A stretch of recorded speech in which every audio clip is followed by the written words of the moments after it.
Morning students, कैसे हैं आप सब। उम्मीद करती हूँ आप लोग अच्छे होंगे। बेटा आज हम लोग आपका 9th क्लास का लास्ट चैप्टर नंबर 22 पढ़ने वाले हैं। इसका नाम है वक्त। ठीक है, इससे पहले के सारे चैप्टर्स हमने कंप्लीट कर लिए हैं अच्छे से कि कौन सा चैप्टर किसने लिखा, कौन उसके अदीब हैं या कौन उसके शायर हैं, सारी चीज़ें हमने पढ़ ली थी। सवाल जवाब भी अच्छे से डिस्कस कर लिए थे। तो ये इस बुक का आखिरी चैप्टर है और आप लोग भी अब 10th क्लास में आ जाएंगे। तो 10th क्लास की भी बुक पूरी अपलोड है, आप लोग प्लेलिस्ट का इस्तेमाल करें ताकि आपको सारी वीडियोस आसानी से मिल जाएं। और अगर आप ये पीडीएफ्स चाहते हैं तो उसके लिए आप लोग टेलीग्राम को ज्वाइन कर लीजिए, सारी पीडीएफ्स आपको वहाँ पे मिल जाएंगी। इसी के साथ बेटा मैंने डिस्क्रिप्शन में दूसरे चैनल का लिंक भी डाल दिया है, तो आप लोग उसे भी सब्सक्राइब कर लीजिए। ठीक है, उसका नाम सनराइज स्टडी पॉइंट है, तो आप लोग उसको भी सब्सक्राइब कर लीजिए। ठीक है, उसमें आपको थोड़ा सा क्राफ्ट वगैरह मिलेगा, हो सकता है वो कहीं ना कहीं आपके काम आ जाए। चलिए, तो अब हम लोग इसको वीडियो का पैटर्न भी सेम रहेगा आप लोगों का। पहले हम लोग जान लेते हैं कि भाई इसको लिखा किसने है, इसके बाद हम अपने चैप्टर को डिस्कस करेंगे और उसके बाद लास्ट में हम क्वेश्चन आंसर्स को लिख के देखेंगे, समझेंगे और फिर वीडियो को फिनिश करेंगे। ठीक है, तो अब ये आपका जो चैप्टर लिखा है, ये लिखा है डिप्टी नज़ीर अहमद ने। किसने लिखा है? डिप्टी नज़ीर अहमद ने, जो 1831 में पैदा हुए थे, यानी 1831 में पैदा हुए थे और 1912 यानी 1912 में उनकी वफ़ात हो गई। ठीक है, तो चलिए अब ज़रा हम लोग डिप्टी नज़ीर अहमद साहब के बारे में पढ़ लेते हैं कि वो कौन थे, क्या थे। तो देखिए यहाँ लिखा हुआ है, डिप्टी नज़ीर अहमद उत्तर प्रदेश, ज़िला बिजनौर, तहसील नगीना के एक छोटे से गांव रेहड़ में पैदा हुए। वालिद का नाम मौलवी साहदत अली था। नज़ीर अहमद की इब्तिदाई तालीम बिजनौर, मुजफ्फरनगर और दिल्ली में हुई। ठीक है, आला तालीम दिल्ली कॉलेज में हुई, जो अब जाकिर हुसैन कॉलेज के नाम से मशहूर है। आप लोग ने पता होगा आप लोगों को कि पहले जाकिर हुसैन कॉलेज ही दिल्ली कॉलेज हुआ करता था, अब तो खैर बहुत बड़ा हो गया है ये सब। ठीक है, आगे लिखते हैं 1854 में तालीम से फरागत के बाद उन्होंने पंजाब के एक मदरसे में मुदर्रिस का पेशा इख्तियार किया, यानी कि पढ़ाने का है ना, टीचर बन गए, उस्ताद बन गए। अंग्रेज़ हुकूमत ने उनकी खिदमत के एतराफ़ में उन्हें शमसुल उलमा का खिताब दिया। 1902 में एडम्बर्ग यूनिवर्सिटी ने LLD की डिग्री तौफ़ीज़ की। ठीक है, डिप्टी नज़ीर अहमद तर्जुमा निगार, अदीब, नावल निगार और मुकर्रिर भी थे। आगे लिखते हैं, उर्दू अदब में उनकी सबसे बड़ी अहमियत ये है कि वो उर्दू के पहले नावल निगार हैं। ठीक है, यानी जैसे पहले अफसाना निगार हुए उर्दू में, अलग अलग तरह से पहला कोई एक शख्स निकला है ना, इसी तरह से डिप्टी नज़ीर अहमद जो है वो उर्दू के पहले नावल निगार हैं। ऐसा नहीं है कि उनसे पहले नावल नहीं लिखे गए होंगे, लेकिन बाकायदा तौर पर जो नावल का हम आगाज़ कह सकते हैं वो हम ये कह सकते हैं कि डिप्टी नज़ीर अहमद ने किया। मिरातुल उरूज, बिरातुन नाश, तौबतुन नसू और इब्नुल वक्त उनके अहम नावल हैं, है ना। ये उनके कुछ नावल के नाम हैं, आप लोग इन्हें याद कीजिएगा क्योंकि अक्सर पेपर में पूछ लिया जाएगा इस बार कि भाई डिप्टी नज़ीर अहमद के कुछ नावल्स के नाम लिखिए। ठीक है, उनके नावल हकीकत पसंदी, इखलाकी तरबियत और दिलचस्प किरदारों से भरपूर हैं। लहजा पुरजोश और असरअंगेज़ है, यानी कि अब देखिए उनके जो है नावल वो हकीकत पसंदी पे हैं, है ना, इखलाकी तरबियत पे और दिलचस्प किरदार है उनके नावल के, ना। ये सारे नावल्स अगर कभी आप लोग को मौका मिलेगा आप पढ़िएगा तो बहुत अच्छे नावल्स हैं ये। ठीक है, और उनका जो लहजा है, जो वो बात करने का स्टाइल है, वो पूरा जोश से भरा हुआ और असरअंगेज़ है, असर करने वाला है। ठीक है, तो इस तरह से ये होता है डिप्टी नज़ीर अहमद के बारे में। अब हम लोग पढ़ेंगे किसके बारे में? इनकी कहानी जो इन्होंने लिखी है वक्त, उसके बारे में। तो चलिए पढ़ते हैं। देखिए अब पढ़ेंगे वक्त के बारे में। वक्त माने क्या होता है? टाइम, है ना, समय, यही होता है ना वक्त। चलिए देखते हैं कि इस कहानी में हमें क्या बताने की कोशिश की गई है। लिखते हैं, दुनिया में हर चीज़ की कुछ ना कुछ तलाफ़ी है। तलाफ़ी का मतलब क्या होता है? उसकी कोई ना कोई भरपाई है। मान लीजिए कोई चीज़ आपसे टूट गई तो आप नई ला के दे सकते हैं, है ना।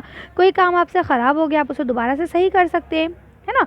दुनिया में मतलब कोई भी चीज़ आप ले लें, अगर आप उसमें कुछ गलत कर देते हैं तो उसकी तलाफ़ी है, माफ़ी है, या दोबारा कर सकते हैं आप, मगर नहीं है तो वक्त की। लेकिन सिर्फ वक्त ही ऐसी चीज़ है जिसकी कोई तलाफ़ी नहीं होती, जिसकी कोई भरपाई नहीं हो सकती। है ना। जो घड़ी गुजर गई वो किसी तरह तुम्हारे काबू में नहीं आ सकती, और वक्त के गुजर जाने पर गौर करे तो उसे किसी चीज़ के साथ तशबीह नहीं दी जा सकती। यानी कि पहली बात तो ये है कि जो चीज़, जो घड़ी, जो लम्हा आपके हाथ से गुजर गया वो कभी वापस नहीं आएगा। आप कुछ कर ले, एड़ी चोटी का जोर लगा ले, वो लम्हा जो गुजर गया है वो कभी वापस नहीं आ सकता, है ना। और अगर हम बात करें वक्त गुजरने की स्पीड की, कि कितनी तेज़ी से वक्त गुजर रहा है, अगर हम उस पर गौर करें तो हम उसको किसी चीज़ से तशबीह नहीं दे सकते। नहीं, हम नहीं कह सकते कि भाई घोड़े की तेज़ रफ्तार से चल रहा है, या हम कहें रेल गाड़ी की रफ्तार से चल रहा है, हम उससे किसी चीज़ से तशबीह नहीं दे सकते, क्योंकि वो उन सब से तेज़ है। जैसे देखिए यहाँ लिखा है, वक्त रेल से ज़्यादा तेज़ है, हवा से बढ़कर उड़ने वाला, यानी हवा से तेज़ उड़ने वाला है ना। बिजली से सवा भागने वाला है, यानी कि मतलब बिजली से तेज भागेगा। और दबे पाँव निकला जाता है, यानी बिल्कुल दबे पाँव, खामोशी से, आपको पता तक नहीं चलता, कि खबर नहीं होती कब वक्त कहाँ कैसे निकल गया, आपको पता ही नहीं चलता। आप देखिए एग्जाम्पल के तौर पे आपको आके बताते हैं, सुबह हुई, है ना, जब आप उठे, सोकर उठे, जब तक मामूली ज़रूरतों से फरागत हासिल करो, यानी कि आपने जैसे उठे, नहाए धोए, वॉशरूम गए, फ्रेश हुए, दांत वगैरह मांजे, है ना, ये जब तक आप ये सब काम करेंगे, जो बेसिक नीड्स है, इनको जब तक आप पूरा करेंगे और ज़रा सा नाश्ता करने बैठेंगे, है ना, वगैरह खाओ पियो, फिर क्या दिन चढ़ाया, है ना, फ़ौरन ही ऐसा लगता है सुबह हो गई, और ज़्यादा टाइम हो जाता है। फिर घड़ी दो घड़ी इधर उधर बैठे, बातें करी, है ना, उठे बैठे गपशप करी, गपशप करना, बातें करना, है ना, तो क्या देखा कि भैया 10 बज गए, और 10 बजाए तो फिर मदरसे जाने को देर होती है। भाई ये एक तरह से आप देख सकते हैं इवनिंग शिफ्ट के स्कूल्स की बात की गई है ना, और मदरसे का टाइम वही होता है। तो बोलते हैं कि भाई मदरसे जाने को देर होने लगी, है ना, जल्दी खाया पिया, मदरसे गए, दौड़े भागे। अब मदरसे पहुँचे, वहाँ दोस्तों से थोड़ी देर हंसी मजाक करते रहे, उस्ताद की ताकीद से 2-1 मरतबा बुरी भली तरह सबक पढ़ा, यानी कि अब क्या हुआ, उस्ताद ने डांटा, है ना, जब उस्ताद ने डांटा तो थोड़ा सा जल्दी जल्दी पढ़ लिया सबक, वरना तो फिर वही चलो शाम हुई, है ना। उसके बाद क्या हुआ, दिन रुखसत हो गया। अब जाहिर सी बात है शाम हो गई, शाम के बाद कितना वक्त बचता है, सारा दिन तो खत्म हो गया। घर आए तो फिर खाने की सूझी, जाहिर सी बात है सुबह से भूखे हैं तो भूखा खाना चाहिए, ठीक है। खाना खाने से कसक पैदा हुआ, यानी कि अब आपको कसलक में लगा, सुस्ती आई, है ना, ज़रा लेटे तो फिर सुबह मौजूद। अब रात तो हो ही गई थी, अब इंसान अगर खा पी के उसे सुस्ती आ रही है और वो लेटेगा तो जाहिर सी बात है फिर वो लंबा ही सोएगा, फिर तो वो सुबह ही उठेगा, है ना। तो अब क्या कहते हैं, काम तो कुछ ना हुआ, यानी कि कोई रत्ती भर हमने काम नहीं किया, लेकिन 24 घंटे गुजरते हुए मालूम ना हुए, यानी कि 24 घंटे किस तरह से गुजर गए ये हमें नहीं पता चला। और एक 24 घंटे क्या, ऐसे ऐसे हज़ारों 24 घंटे इसी तरह गुजर जाते हैं, यानी कि ऐसे ही सैकड़ों 24 घंटे गुजर जाते हैं जिनका हमें पता ही नहीं चलता, है ना। भाई आप ही देखें ना, कोरोना में 2 साल किस तरह से चले गए, आपको या मुझे कुछ पता चला? कुछ नहीं पता चला। कैसे हमारे 9th और 10th सब पास होते चले जा रहे हैं, और हम अगर देखें तो हमें सीखने में कुछ नहीं मिल रहा। हम 9th भी पास हैं, आज 10th भी पास हैं, ना हमें पढ़ना आ रहा है ना हमें लिखना आ रहा है। क्यों? क्योंकि हम अपने देखिए अभी क्या कहा, जब इस उस्ताद ने डांटा तब आप पढ़ने बैठे ना, और आजकल उस्ताद तो बेचारे कैसे डांट सकते हैं, वो तो ऑनलाइन पढ़ा रहे हैं, है ना। तो ये सारे मसले हैं। तो उसी के लिए यहाँ पे एक आपको बैत दिया गया है, एक शेर है जिसमें कहते हैं, सुबह होती है शाम होती है, उम्र यूं ही तमाम होती है। बिल्कुल ठीक बात है, सुबह होती है शाम हो जाती है, पता ही नहीं चलता कब सुबह हुई कब शाम आ गई, और ज़िंदगी का एक एक दिन एक एक लम्हा कम होता जाता है और हम मौत की तरफ बढ़ते जाते हैं। आगे देखिए लिखते हैं, जब वक्त की बेसबाती का ये हाल है, यानी कि क्योंकि वो रुक नहीं रही है, बेसबाती है ना, उसमें सबात नहीं है, रुकना नहीं है, भागी जा रहा है, ये हाल है। जो वक्त गुजरा वो हमारे अख्तियार से बाहर हुआ, तो निहायत ज़रूरी है कि वक्त पर हमारा इख्तियार हो, यानी आपने देखा जो वक्त गुजर गया वो हमारे इख्तियार से बाहर है, उस पर हमारा कोई ज़ोर नहीं है। वही वक्त अगर हमने अच्छे कामों में गुजारा है, कुछ सीख लिया, कुछ उसका फ़ायदा उठा लिया, तब तो बहुत अच्छी बात है। अब देखिए, आप बैठ के आधा घंटे अगर ये क्लास की वीडियो देखेंगे, तो जब आपका 11-12 में जिस दिन भी आपका एग्ज़ाम होगा, उस दिन आपको अच्छा लगेगा कि हाँ भाई, ये चैप्टर हमने पढ़ा। वहीं आप आधा घंटा बैठ के रील्स देख लीजिए, कोई हासिल वसूल नहीं है उसका। आ रही है बात समझ में? तो वही कहते हैं, इसीलिए ज़रूरी है कि वक्त पर हमारा इख्तियार होना चाहिए। जब हम फ़ोन उठाएं, जब हम कुछ करें, तो अपने टाइम को मैनेज करें, इसको ज़ाया ना होने दें, यानी इसे बर्बाद ना होने दें। यही वक्त है कि सोने खेलने में गुज़र जाता है, यानी कि यही वो वक्त है जो सोने खेलने में गुज़र जाता है, और आदमी को सुस्त और गबी, रुस्वा और ख्वार और मोहताज और तरह तरह के अमराज में मुब्तला और बदअखलाकियों में गिरफ्तार कर देता है। तो देखिए क्या होता है, जब आप सोने और खेलने में अपना वक्त गुजारेंगे, तो क्या होगा, आपके ऊपर सुस्ती आएगी। सोने से इंसान के ऊपर क्या आती है? सुस्ती आती है। जब आप कुछ पढ़ नहीं रहे हैं, जब आप कुछ इल्म हासिल नहीं कर रहे हैं, तो क्या होगा, आपका जहन जो है वो भी बहुत छोटा हो जाएगा, तंग जहन हो जाएगा, है ना। आपके दिमाग का जो डेवलपमेंट होना चाहिए वो नहीं हो पाएगा। इसके अलावा क्या, रुस्वा और खार, जाहिर सी बात है, खार मतलब क्या होता है? जलील। यानी जब आपके पास इल्म नहीं है, तो कहीं पे भी आपको शर्मिंदगी का सामना करना पड़ सकता है। और इसके बाद करते हैं मोहताज और तरह तरह के अमराज में मुब्तला करता है। इंसान सोता रहेगा, एक्सरसाइज नहीं करेगा, वर्जिश नहीं करेगा, तो क्या होगा, तरह तरह की बीमारियों में मुब्तला हो जाएगा, है ना। और फिर क्या होगा, इंसान चिड़चिड़ा हो जाता है ना, तो उसके अंदर बद अखलाक़ी आ जाती है। ठीक है, तो यही चीज़ें यहाँ पे आपको बताई गई हैं। आगे लिखते हैं, यही वक्त है कि अगर उसको अच्छे शुगल में, यानी अच्छे कामों में, अच्छी बातों में लगाया जाए, तो इंसान को आलिम, फाजिल, लायक, हुनरमंद और नामवर, मोहतरम, नेक, हर दिल अजीज़ बनाकर तरह तरह की खूबियों और भलाइयों से आरास्ता कर सकता है। यानी कि अब देखिए, आपको दोनों बात बता दी। ऊपर बता दी कि भैया अगर आप वक्त का सही इस्तेमाल नहीं करेंगे, तो आपके साथ क्या चीज़ें पेश आएंगी, और अगर आप वक्त का सही इस्तेमाल करते हैं, अच्छे कामों में, अच्छी बातों में उसे लगाते हैं, तो आप आलिम, फाजिल, लायक, हुनरमंद, नामवर, मोहतरम, यानी इज़्ज़तदार, नेक, यानी अच्छे, हर दिल अजीज़, सबको पसंद आने वाले, है ना, और तरह तरह की खूबियों और भलाइयों से आरास्ता कर सकता है, भर देता है आपको। ठीक है, आगे लिखते हैं, ए लड़कों, ये फ़ाक़त का वक्त जो तुम अब तक मुयस्सर है, बस गनीमत समझो, है ना। यानी कि जो तुम्हें अभी ये वक्त मिला हुआ है, इसे गनीमत समझो। जितना देखो, जो गुज़र गया वो तो वापस नहीं आ सकता, लेकिन जो अभी है उसे गनीमत जानो और उसके अच्छा इस्तेमाल करने की सोचो। ठीक है, अब ना तुमको खाने की फ़िक्र है, ना कपड़े का सोच। यानी कि अब देखिए, अभी आप क्या हैं, अभी आप छोटे बच्चा हैं, है ना। अभी ना तो आपको खाने पीने की फ़िक्र है, क्योंकि अम्मी अब्बू ला के दे रहे हैं, है ना आपको पहनने ओढ़ने की फ़िक्र है, क्योंकि उसका इंतज़ाम भी अम्मी अब्बू कर रहे हैं। जो कुछ तुमसे सीखते और हासिल करते बने, क्या कर रहा है, जो भी आपको चीज़ें मिल रही हैं सीखने के लिए, हासिल करने के लिए, है ना, बन पड़े, लग लपेट कर जल्दी सीख लो, है ना। जो भी है सीख लो, है ना, कि आइंदा तुम्हारे काम आएगा। यानी जो भी चीज़ तुम अभी सीखोगे, करोगे, है ना, वो आइंदा आने वाले कल में आपके काम आएगा। वरना फिर कहाँ तुम और कहाँ ये फरागत, यानी फिर तुम्हें ये फुर्सत के लम्हात नहीं मिलेंगे। उस वक्त तुम पर अब क्या होगा, इस वक्त तुम सर पर हाथ रख कर रोगे, यानी उस वक्त जब तुम्हारा ये वक्त गुजर जाएगा, तो क्या होगा, उस वक्त तुम सर पर हाथ रख कर रोगे, और रोना कुछ सूदमंद ना होगा, यानी कि रोने से कोई फ़ायदा नहीं होगा।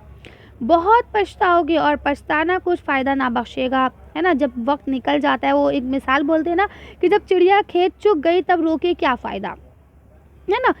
तब बहुत पछताओगे, तब पछताने का भी कोई फ़ायदा नहीं होगा। बहुत अफसोस करोगे और अफसोस से कुछ ना होगा, यानी आप अफसोस भी करेंगे, अफसोस से भी कुछ आपको हासिल नहीं होगा।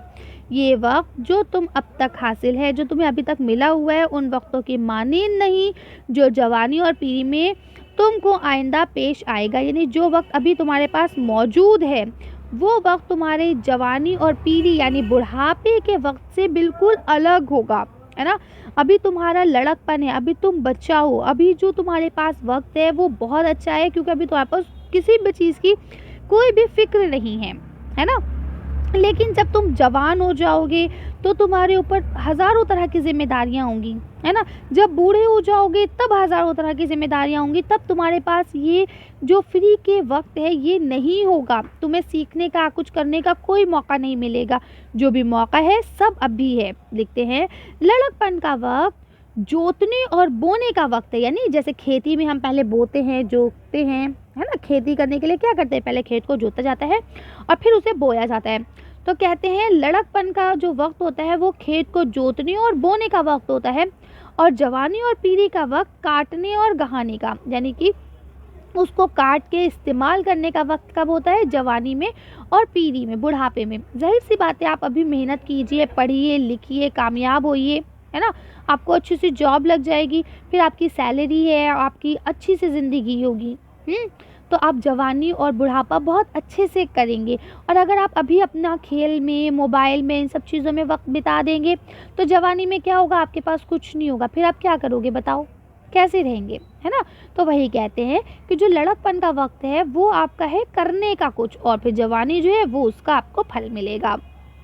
लिखते हैं, अगर इस वक्त में तुम कुछ जोत बो रखोगे तो जवानी और पीढ़ी दोनों में काट सकोगे। यानी कि कुछ अगर जोत लोगे, बो लोगे, है ना। देखिए यहाँ पे सेंटेंस जो है ना वो आधे आधे, ये एक हम कहते हैं जो एक आम ज़बान होती है ना, ये वो ज़बान इस्तेमाल की गई है, दिल्ली की आम ज़बान है ये, ठीक। जिसमें कुछ वर्ड्स ऐसा लगता है कि शायद खा गए हैं या लिखे नहीं हैं, लेकिन वो ऐसे ही बोला जाता है, ठीक है। तो यहाँ पे कहते हैं कि अगर अभी कुछ कर लोगे तो जवानी और बुढ़ापा अच्छे से गुजरेगा। इस वक्त को उस तरह सर्व करो कि जवानी और पीढ़ी दोनों में आराम और आराइश से रहो, और चाहो तो इस वक्त को ऐसा कारत करो, यानी अकारत करो, बर्बाद करो, अकारत करो कि जवानी भी ख़राब हो और पीढ़ी भी बर्बाद हो।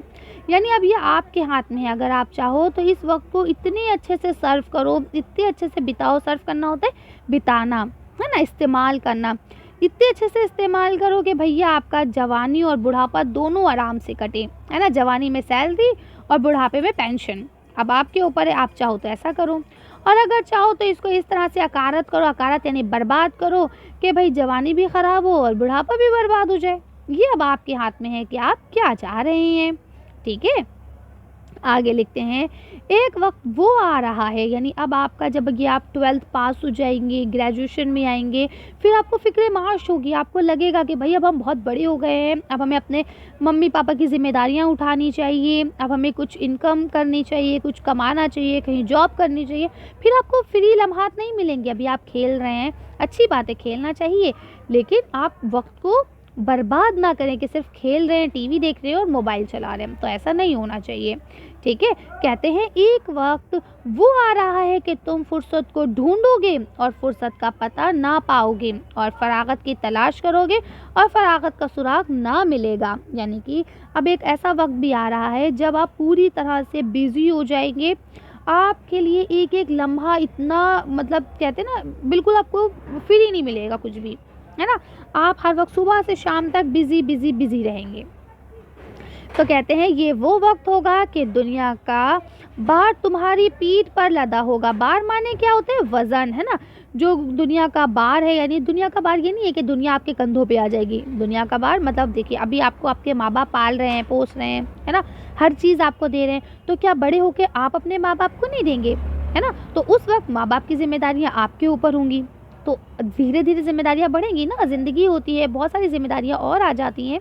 तो यहाँ कहते हैं कि उस वक्त आपकी पीठ पर बहुत सारी जिम्मेदारियाँ होंगी, तब आप क्या करोगे, है ना। खानादारी के बखेड़ों में तुम इस तरह फंसोगे जिस तरह दलदल में गधा, है ना। खानादारी का मतलब क्या होता है कि आपके जो दोस्त, अहबाब, ख़ानदान, उन सब से मिलना जुलना, उनसे एक हमारा रिश्ता होता है, एक ताल्लुकात रखना होते हैं, है ना। उन सब चीज़ों में आप इस तरह से फंस जाओगे कि जैसे दलदल में गधा, कि आप निकलना भी चाहो तो नहीं निकल सकते, है ना। एक तरफ तो फ़िक्र माश, यानी कि आपकी रोज़गार, पैसा, इसकी फ़िक्र आपको क्या करेगी, सर खुजाने की भी मोहलत ना देगी। यानी आप सोचें लाओ ज़रा 2 मिनट सर खुजा लें, कुछ सोच लें, तो आपको कोई मोहलत नहीं मिलने वाली है ना। और दूसरी तरफ इंतज़ाम ताल्लुकात तुमको दम ना लेने देगा, यानी वही जो आपके फैमिली रिलेशंस होते हैं वो आपको सुकून नहीं लेने देगा। आज यहाँ जाओ, आज वहाँ शादी है, आज वहाँ मिट्टी है, आज वहाँ ये है, आज वहाँ वो है, तो उन सबको भी आप ही को निभाना पड़ेगा। ठीक है, लिखते हैं इस वक्त कस्बे कमाल का क्या मज़कुरा, अगर होश बजा रख कर उन्हीं कामों से ओहदा बरआ हो जाओ तो सद आफरीन। इसका मतलब ये है कि भाई अगर आप, जैसा कि ऊपर आपको बताया गया है, इसी तरह से वक्त को कस्बे कमाल रखो, बिल्कुल एक टाइम टू टाइम रखो, सही उसका यूटिलाइज़ करो और अपने होश को संभाल के रख के बिल्कुल ताज़ा जहन रहो, है ना, बेदार रहो। तो कहते हैं बेदार रह के आप क्या करना है, आपको कोई एक ओहदा ले लो, कोई एक पोस्ट ले लो, है ना, तो बहुत ही अच्छी बात है ना, सदाफरीन, बहुत अच्छी बात है अगर आपने ले लिया। ठीक है, आगे लिखते हैं, बस ये ख्याल हरगिज़ अपने दिल में मत आने दो कि अभी सीखने का बहुत वक्त आ रहा है, यानी ये दिमाग में मत आने दीजिए कभी भी कि अरे अभी तो हम 9th में हैं, अभी 10th 11th 12th BA हमें बहुत है, अभी हमारे पास सीखने के लिए बहुत वक्त है। अगर आपके दिमाग में ये चीज़ आ गई कि बहुत वक्त है, तो फिर वो वक्त बहुत ही रहता है और फिर एंड में ना बिल्कुल वक्त नहीं बचता। ठीक है, आगे लिखते हैं, ऐसे क्या भड़क मची है कि रात दिन लिखने पढ़ने के पीछे मर मिटे, यानी कि अब कहते हैं कि ऐसा कौन सा आफत आ गया भाई कि हम पढ़ने और रात दिन सुबह शाम से पढ़ाई लिखाई के पीछे मरे जा रहे हैं, ऐसी कोई आफत नहीं है। ठीक है, अगला हाल कुछ किसी को मालूम नहीं, यानी कि आगे क्या होने वाला है किसी को कुछ नहीं मालूम, है ना, कौन जाने कि तंदुरुस्ती रहे ना रहे, यानी क्या पता आपकी सेहत जो आज है वो कल रहे ना रहे, ज़माना है फ़ुर्सत दे या ना दे, यानी जो ज़माना है वो आज आपको फ़ुर्सत दिए हुए है, कल आपको फ़ुर्सत मिले ना मिले, ये सब सामान जो अब मयसर हैं, मयसर हो या ना हो, यानी कि जो चीज़ें अभी आपको मिली हुई हैं, है ना, वो आपको बाद में मिले या ना मिले, बेशक वक्त की कद्र व कीमत और उसकी भागा भाग तो ये चाहती है कि तुम ख्वाब और खौर अपने ऊपर हराम करके रात दिन किताब पर सराहना उठाओ, है ना। अब कहते हैं कि भाई जो वक्त की कद्र व कीमत है ना, जिस तरह से वक्त हमारे लिए इम्पॉर्टेंट है और जिस तरह से उसने भागा भाग मचा रखी है, जिस तरह से वो भागे जा रहा है, उसका तो तकाज़ा ये कहता है कि भाई तुम सोना और खाना पीना सब चीज़ें अपने ऊपर हराम कर दो, है ना खाओ ना पियो ना सो, बस क्या है रात दिन किताब पर रहो और उसके ऊपर से सर भी ना उठाओ, पढ़ते रहो।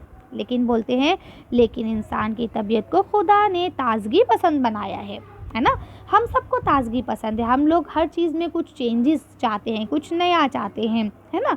कैसा ही कोई दिलचस्प शुगल हो, यानी कि कितना ही दिलचस्प कोई काम हो, शुगल माने काम, है ना, एक अरसे के बाद ज़रूर उससे जी घबरा उठता है और तबीयत उकताने लगती है। ठीक है, यानी कितना ही इंटरेस्टिंग काम हम कर लें, एक वक्त ऐसा आता है कि हमारा जी घबरा जाता है और हमें लगता है नहीं अब कुछ अलग करना चाहिए, है ना। तो कहते हैं कि उकता जाता है दिल और हमारी तबीयत कुछ नया करने की करने लगती है। तो कहते हैं और अगर तबीयत को मजबूर करके उस काम पर लगाए रखो, यानी आपका दिल नहीं कर रहा है तब भी नहीं जी नहीं आपको तो पढ़ना ही है, तो क्या होता है, तो वो काम अच्छी तरह से नहीं होता है और हवास भी गुंद हो जाती है, यानी कि जो आपका होश है वो भी ख़राब हो जाता है, आपको कुछ आप पढ़ भी रहोगे ना तो भी आपको समझ में नहीं आएगा। ठीक है, आप हवास भी गुंद हो जाती है, बिल्कुल पट जिसे हम कहते हैं। आगे लिखते हैं, इस वास्ते मुनासिब है कि किताब का मुताला ऐसे अदाल के साथ जारी रखो कि तंदुरुस्ती को खलल ना पहुँचे, यानी आप पढ़ाई लिखाई भी करें, खेले भी, है ना, तो आपकी तंदुरुस्ती जो है उसको खलल ना पहुँचे, उसमें कोई परेशानी ना आए। लिखते हैं और हमेशा चंद किस्म का शुगल रखो, यानी ये नहीं है कि सिर्फ एक ही तरह का शौक़ रखो, अलग अलग तरह के कामों को साथ में रखो, मसलन नज़्म और नस्र, यानी आपको नज़्म और नस्र दोनों चीज़ें लेके बैठो, तारीख़ और जोग्राफिया दोनों लेके बैठो, और हिसाब एक साथ पढ़ो, यानी कि ये सारी चीज़ें एक साथ पढ़ने बैठो। कैसे पढ़ना है बताते हैं, जब नस्र से तबीयत मालूल होने लगे, है ना, यानी आप बोर होती नज़र आए, जी घबराता हुआ नज़र आए, तो नज़्म देखने लगे, नज़्म पढ़ने बैठ गए, थोड़ी देर तारीख़ पढ़ी, नज़्म से बोर हुए तो तारीख़ पढ़ने बैठ गए, यानी हिस्ट्री पढ़ने बैठ गए, कुछ देर जोग्राफिया की सैर करी, यानी कि आपकी जोग्राफ़ी की बुक को पढ़ लिया, फिर हिसाब में तब आजमाई की, यानी कि फिर गणित लेके बैठ गए, मैथ्स लेके बैठ गए। ठीक है, इन सब से घबराए तो कुछ लिखने बैठ गए, यानी अब आपको पढ़ते पढ़ते आपको बोरियत होने लगी, आपको लगा अरे भाई अब तो बहुत थक गए, तो कुछ लिखने बैठ गए। जब रात को सोने लगो तो ज़रूर सोचो कि आज हमने कौन सी नई बात हासिल की, यानी कि जब आप अपने बेड पे सोने लेटते हैं अकेले, बिल्कुल सुकून से, कोई नहीं होता आपके पास, तब आप आंखें बंद करें और सोचें कि आज हमने सारा दिन क्या क्या किया, अपना वक्त हमने कहाँ कहाँ लगाया और हमने क्या नया सीखा, है ना। अगर मालूम हो कि आज कुछ नहीं सीखा तो जानो कि दिन रायगा गया, रायगा माने बेकार, और उस नुकसान की तलाफ़ी अपने ज़िम्मे लाजमी समझो, यानी कि अब आपका आज का दिन बेकार गया है तो आपको उसकी तलाफ़ी करनी है, यानी उसकी भरपाई करनी है। और उसकी भरपाई आप कैसे करेंगे, अगले दिन आपको और ज़्यादा पढ़ना है ना। तो ये आपको अपने ज़िम्मे रखना है, ये नहीं है कि कोई और आपके बदले का पड़ेगा। ठीक है, अभी देखिए मैं आपको समझा रही हूँ, आप कल कुछ बन जाएंगे तो उससे मुझे क्या प्रॉफिट है, कुछ भी नहीं, है ना। तो क्या है कि माँ बाप भी आपको समझाते हैं, उनसे उनका कोई निजी प्रॉफिट नहीं होता, आप अपनी ज़िंदगी अच्छे से गुजारेंगे, गुजर बसर करेंगे।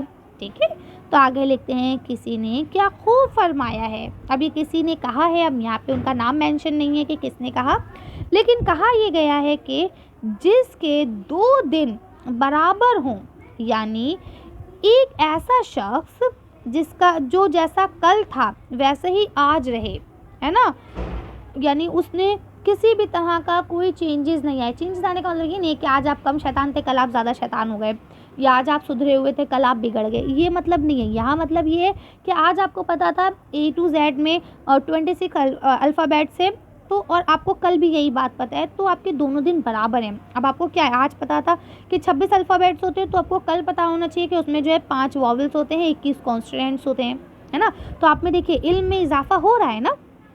तो वही कहते हैं कि अगर कोई ऐसा इंसान है जिसे कल भी उतनी ही नॉलेज थी और आज भी उसे उतनी ही नॉलेज है, ठीक है, जैसा कल था आज भी वैसा ही रहे, और अपनी हालत दी रोज़ा में तरक्की ना कर सके। दी रोज़ा कहते हैं गुजरा हुआ कल, है ना, दी रोज़, ये फ़ारसी का वर्ड है, दी रोज़ पीरूज़। ठीक है, तरक्की ना करे तो उसका वो क्या है, खसारे में है। खसारे का मतलब क्या होता है, नुकसान में है। ठीक है, यानी उसे ये चीज़ें समझनी चाहिए, हर रोज़ हमें अपने इल्म में इजाफा करना चाहिए। ठीक है, अब ये किसने लिखा है, डिप्टी नज़ीर अहमद ने लिखा है। थोड़ा सा लंबा था, वीडियो भी काफ़ी लंबी हो चुकी है, उम्मीद करती हूँ आपको अच्छे से समझ में आ गई होगी। यहाँ देखिए तलाफ़ी का मतलब होता है नुकसान की भरपाई, तशबीह देना, एक चीज़ को किसी दूसरे की तरह बनाना, ताकीद करना, ज़ोर डालना, पाबंद होना, है ना। कभी यानी कि गुन जहन, यानी कुन जहन यानी कम दिमाग, जिसका दिमाग कम हो जाए, है ना। यहाँ लिखा है कसल यानी सुस्ती, सुराग यानी निशान, पता, फ़िक्र माश रोज़ी की फ़िक्र, पैसों की फ़िक्र, सदाफरीन बहुत बहुत शाबाशी, है ना। ख्वाब व खोर हराम होना, यानी कि खाना पीना सोना सब मुश्किल हो जाना। आगे लिखते हैं अदाल यानी कि ना कम होना ना ज़्यादा होना, ठीक है, बीच का रास्ता। और मलूल होने का मतलब होना उकता जाना, तब आजमाई करना, कोशिश करना, दी रोज़ गुज़िश्ता कल जो कल गुज़र गया। ठीक है, सदा यानी सैकड़ों, बेसबाती जिसके अंदर कोई ठहराव ना हो, खार माने होता है जलील, मुब्तला होता है फंसा हुआ, शुगल कहते हैं किसी भी मसरूफियत में कोई भी काम, है ना। हर दिल अजीज़ी जो सबका प्यारा हो, सूदमंद यानी फ़ायदेमंद, फरागत फुर्सत। आगे लिखते हैं गहाने का मतलब होता है अनाज पर बैलों को क्या करना, चलाना, जिससे जो भूसा है और जो अनाज है वो सब अलग अलग हो जाए। सर्फ करना, खर्च करना, बिताना, बार यानी बोझ, है ना। ये हिंदी का लफ्ज़ है भार, उसको यहाँ बार लिखा गया है। ठीक है, आगे लिखा है कस्ब यानी हासिल करना, मस्कूरा जिसका जिक्र किया गया हो, हवस यानी होश। इसके बाद लिखा है अहदे बरा होना यानी कि जिम्मेदारी पूरी करना। आगे लिखा रहेगा बेकार, लाजिम यानी ज़रूरी। तो इस तरह से ये होते हैं आपके लफ्ज़ मायने। आगे देखिए यहाँ लिखा है सोचिए और बताइए, इसमें आपके 3 क्वेश्चन लिखे हैं, इसको हम लोग आंसर शीट पे देखेंगे ताकि आप आसानी से कर लें। इसके बाद ये आपका खाली जगह है, इसको भी हम लोग आंसर शीट पे ही करेंगे। नीचे लिखे हुए लफ्ज़ों के मुतज़ाद लिखने हैं, मुतज़ाद यानी उल्टे। ठीक है। इसके बाद लास्ट में ये आपका इल्मी काम है, इसको भी हम लोग क्या करेंगे, आंसर शीट पे करेंगे ताकि आप आसानी से कर सकें, और इस वीडियो को हम फिनिश करेंगे और ये चैप्टर भी कंप्लीट हो जाएगा। चलिए तो आंसर देखते हैं। तो देखिए यहाँ पे आपको पहला क्वेश्चन लिखा हुआ है, सवाल नंबर 1, दुनिया में वक्त की तलाफ़ी क्यों मुमकिन नहीं है। तो आप लिख सकते हैं क्योंकि गया हुआ वक्त वापस नहीं आता है, जो घड़ी गुजर गई वो पलट कर नहीं आती, इसीलिए हम कह सकते हैं कि इसकी तलाफ़ी मुमकिन नहीं है। आगे लिखा है, वक्त ज़ाया करने से इंसान किस किस्म के हालात से दो चार हो सकता है, यानी अगर आप अपना वक्त बर्बाद करेंगे तो आपके सामने कौन कौन सी परेशानियां सामने आ सकती हैं। तो लिखते हैं कि वक्त ज़ाया करने से इंसान हमेशा नुकसान में ही रहता है और पछताता है ना। पछताता है कि उसने अपनी ज़िंदगी को बर्बाद कर लिया। अगर वक्त पर काम किए होते तो किस कदर आपको हुनरमंद, लायक, नामवर और हर दिल अजीज़ होते, है ना। जो काम करना, कुछ सीखना, जो समझना था वो सब करते, लेकिन अब क्या है, जब आपने अपना वक्त बर्बाद कर दिया है तो आपने अपनी ज़िंदगी को भी बर्बाद कर लिया है। अगला क्वेश्चन लिखते हैं, वक्त के सही इस्तेमाल से इंसान में क्या खूबियाँ पैदा होती है। तो आपको पता है अगर इंसान वक्त का सही इस्तेमाल करेगा तो वो लायक इंसान होगा, आलिम, फाजिल, है ना, और जो भी पेशा इख्तियार करेगा उसको से कामयाबी मिलेगी, सेहतमंद भी रहेगा, तंदुरुस्त भी रहेगा, ठीक है, और फिर हर दिल अजीज़ भी होगा। तो आप इस तरह से इसको लिख सकते हैं। यहाँ देखिए ना, नेक होगा, हर दिल अजीज़ होगा, ठीक। चलिए आगे चलते हैं। अब देखिए ये दो आपकी खाली जगह थी, ये आप लिखेंगे, सुबह होती है, शाम होती है, उम्र यूं ही तमाम होती है। इसके बाद ये आपके मुतज़ाद अल्फाज थे, तो आप लिखेंगे पीरी, जवानी, लायक, नालायक, जाहिल, आलिम, सुस्त, चुस्त, ठीक है। आगे देखें यहाँ लिखा है भलाई, बुराई, खसारा, फ़ायदा, ठीक है। इसके बाद यहाँ पे आपका इल्मी काम था। इस सबक को पढ़ने के बाद आप सुबह से शाम तक अपना वक्त कैसे गुजारेंगे लिखिए। तो अब आपको यहाँ लिखना है कि भाई आप अपना सुबह से शाम तक वक्त कैसे गुजारेंगे। वैसे ही आंसर आपको खुद से ही करना चाहिए कि भाई आप किस तरह से अपने टाइम को स्पेंड करेंगे। यहाँ पे कुछ आपको हिंट के लिए मैंने आंसर दिखा दिया है कि भाई सुबह उठ के नहा धो के जल्दी जल्दी अपना सारा काम फिनिश करेंगे और फिर स्कूल जाएंगे। अगर आपका मॉर्निंग में स्कूल है, अगर मॉर्निंग में नहीं है तो आप पढ़ने बैठेंगे, है ना, मम्मा की हेल्प करेंगे, उसके बाद पढ़ने बैठेंगे, फिर स्कूल जाके स्कूल से जब वापस आएंगे तो अपने पढ़ाई में दिमाग लगाएंगे, स्कूल का होमवर्क करेंगे, उसके बाद खाना खा के सोएंगे, है ना। मोबाइल चलाना, टीवी देखना ये सब भी है, लेकिन इसको भी हम एक वक्त के हिसाब से करेंगे, ठीक है। चलिए तो आज की वीडियो को हम यही खत्म करते हैं। आज की वीडियो में बस इतना ही। अगर आपको वीडियो पसंद आई हो तो प्लीज़ इसे लाइक और शेयर करें। अगर अभी तक आपने हमारे चैनल को सब्सक्राइब नहीं किया तो प्लीज़ मेरे चैनल को सब्सक्राइब करें। Thank you for watching.